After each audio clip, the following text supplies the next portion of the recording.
నా పేరు చప్పా సంతోష్ కుమార్. మాది విజయనగరం డిస్ట్రిక్ట్లోని బొబ్బిలి. నేను నా గ్రాడ్యుయేషన్ని 2015లో పూర్తి చేశాను.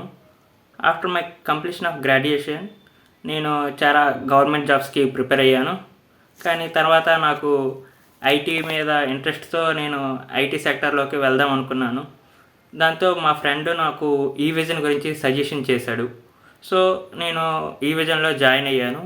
ఈ విజన్లో నాకు చాలా నేర్పించారు. వాళ్ళ ఎలాగుంటాయి మెథడ్స్, ఎలా వర్క్ చేయాలి, ఎలా స్కిల్ఫుల్ ట్రైనర్స్తో నేను చాలా నేర్చుకున్నాను వాళ్ళ దగ్గర నుండి. సో వాళ్ళ కోఆపరేషన్తో నేను హీరో మోటార్స్లోని సెలెక్ట్ అయ్యాను 2.68 LPAతోని. సో నేను ఈ విజన్ వాళ్ళందరికీ, ట్రైనర్స్ వాళ్ళందరికీ థ్యాంక్ యూ చెప్పుకుంటున్నాను. సో నేను ఎవరైతే ఐటీ సెక్టర్లోకి రావాలనుకుంటున్నారో వాళ్ళకి ఈ విజన్ అనేది ఒక best opportunity. Thank you all.